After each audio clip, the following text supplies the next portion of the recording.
Ayan, alright. So, ituloy po natin yung pinagsarangan natin kanina. Sabek 56번. 고난나 디토이. 제이신 몽밭 이제 블랑 damag 머리가 아프고 열이 나요. 고난나 nasakit yung ulo kan I have a fever. 고난나. So, ano kaya yung tinanong? Bakit ganun yung sagot? 1번, 누가 아파요? Sino ang may sakit? 2번, 어디가 불편하세요? Anong hindi komportable sa'yo? Or where is the discomfort? Parang ganon. And yun actually yung sagot. Okay? So, kung nagpapacheck up kayo dito sa Korea, ito yung itatanong usually ng mga doctors, syempre. Kung alin yung hindi, maganda sa nararamdaman ninyo, ganon. 3번, 언제부터 아프셨어요? Kailan pa nagsimula na may sakit ka, ganon. 4번, 약국이 어디에 있어요? 그거는. Okay? And next, 457번. 따르릉. 그런 게 phone. 여보세요? 거기 김영수 선생님 댁이죠?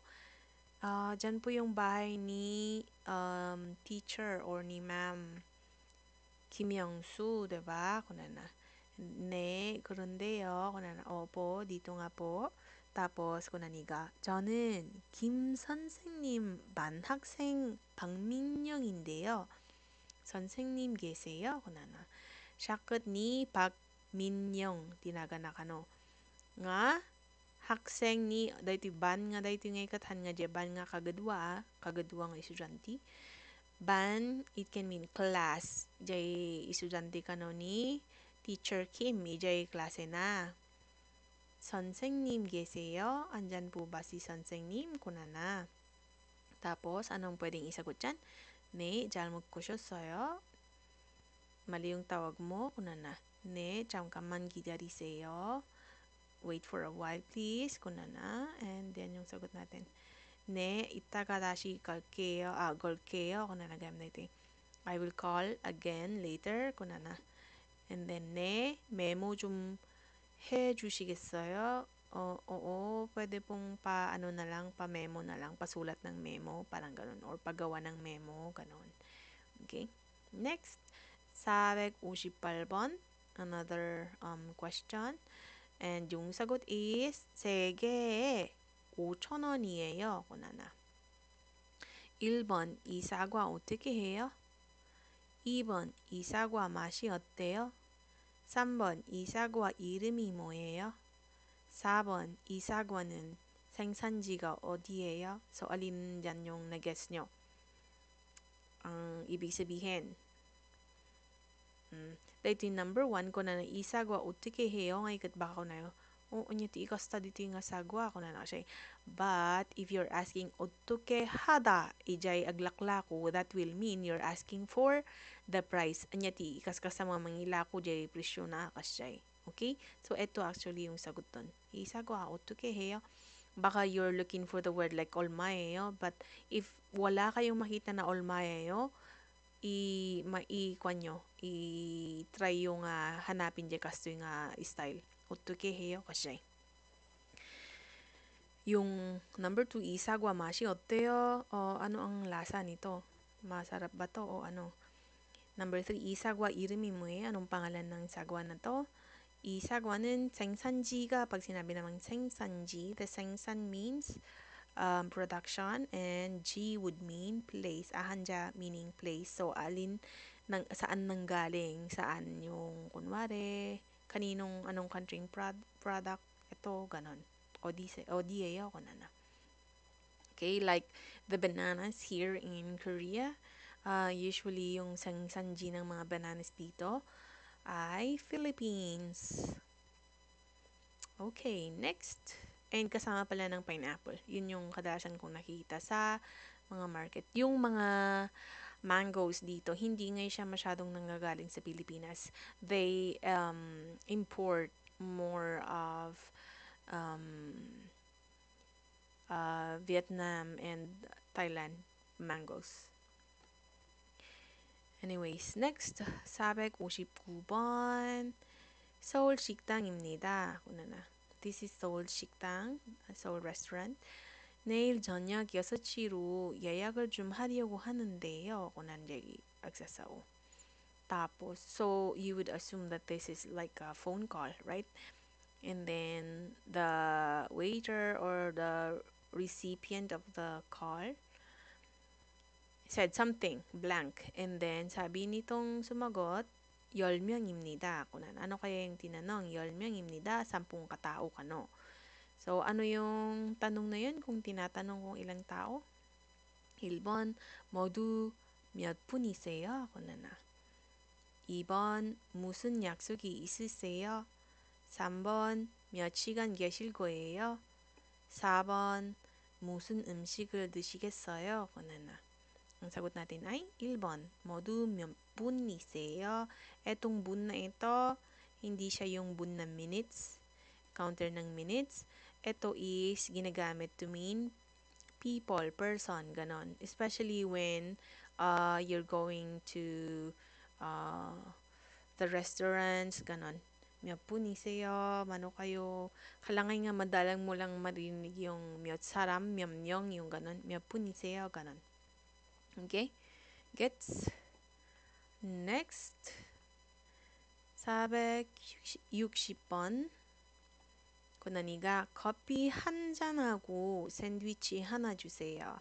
Ikan dakti may isa nga cup of coffee and then sandwich 하나 주세요. One sandwich. Then kunanjay adati imbagana blank and then kuna naman 아니요. 가져갈 거예요. kunana. 가져갈 거예요. kukunin ko. It means pag sinabi mong kukunin ko, take out yan. Okay? 가져갈 거예요. So, ano yung tatanong sa kanya? 1번, 뭘 드시겠어요? Anong kakainin mo? 2번, 포장해 드릴까요? ipapack ko ba? 3번, 가져가실 거예요? 4번, 여기서 드실 거예요? O baka malito-lito kayong dito niya. 2, 3, and 4. Eh, syempre, aniyo kung nanaijay. Hindi, kukunin ko. Meaning, iti-take out ko yan. So, alin dyan yung sasagutin niya ng hindi? Siyempre, ito. 여기서 드실 거예요? Kakainin niyo po ba dito? Kunana. Okay? Gets? Kasi itong mga, yung number 2 po, siyang 해드릴까요? ipack ko ba? Kunana. Eh, dapat yes. Kunana ko may jay, diba? 가져가실 거예요? kunana naman jay. kukunin mo ba? iti-take out mo ba? Yes. kunana ko may jay, diba? Okay? Gets? Huwag ma-confuse Number 461. phone man ng tararang. 여보세요. hello. kunana. 거기 이영수 씨 댁이죠? 바이자니 ano 'di ba? 이영수 kunana. Ano ang isasagot? Kung oo, 네, 그렇습니다. 네, 실례합니다. 네, 거기 있습니다. 네, 처음 뵙겠습니다. kunana. Ang tamang ay 1번, 네, 그렇습니다. tama dito nga, ganun yung ibig niyang sabihin. Itong 실례합니다, you know that means, excuse me, 거기 있습니다, o andon. 네, 처음 뵙겠습니다. Ito yung sinasabi kapag, it's nice to meet you. Ganun, pag first time kayong nag-meet. Next, sabi, 62번. Tama ba yung bilang ko? Baka damdama, mali na yung sinasabi kong bilang. 어서 오세요, 손님. kunana. Welcome. Pasok po kayo. 손님 is, ano ulit? Customer or guest. Ganon. Tapos, mayroon pa siyang sinabi sa blank. And then, sabi nung customer, 휴대폰을 하나 사고 싶은데요. I want to buy one phone or a phone. kunana dayan. 최근에 나온 걸로 보여주세요. 최근 is recent. Yung lately lang, ito lang. 나온 걸로 보여주세요. Patingin, 보여주세요 is patingin naman ng kalalabas lang. Yung ngayon lang lumabas yung ganun. Yung pinaka-recent siguro yung gusto niyang bilhin. And then, sasabihin is, 실례합니다. 뭘 드시겠어요? 괜찮으시겠어요? 무엇을 찾으세요? kunana. Ito yung sagot dyan. Ano po ang hinahanap niyo? kunana. Di ba alam niyo na tong iba? 뭘 드시겠어요? Anong kakainin mo? Number 3, 괜찮으시겠어요? Will you be okay? kunana dita. Next, 463번 고난이가 내일 오후 2시쯤 출발하는 부산행 기차표가 있어요. Sorry, agkas kasaya ngay ngigatan ko nga ma-edit ngay. Hanak nga nalaingay nga-edit and I know it will take a lot of time. I don't have much time and resources to do that one. Anyways, awatan yun. 출발하는 부산행 기차표가 있어요. kunana adabati rubuat kano nubigat iti alas 2 kunana iti malam nga mapan iti Busan Heng. Oh, you remember Busan Heng? The Train to Busan, the zombie movie, Gong Yu. Yun. Busan Heng papunta daw ng Busan na train kunana. Meron ba? Merong ticket tapos kunan di ay sinungbat 네 2시에 출발하는 새마을호와 2시 15분에 출발하는 KTX 호가 있습니다. So in Korea we have I think 4 kinds of trains. We have KTX, we have 새마을, we have 무궁화, and I don't know kung ano pa yung isa. I think we have one more na parang mas mabilis. I mean, SRT? I think it should be SRT. I'm not really updated. Pero basta, hindi ko din sure kung 4 lang or 3 lang. Basta around that. Basta, meron kasing klase ng train na yung mabilis. Eto by the way, yung pinakamabilis, no? KTX, as in, nagpardas nga kaslangay nga, bullet. Usong! Wala na ka siya. Ay, sorry. But I think you know what I'm saying. At yung pinakabagal, by the way, is Mugunghwa. Pero syempre, mas pinakamura din yung niya, yung bayad niya. And ito yung susunod, I guess, yung Semaul.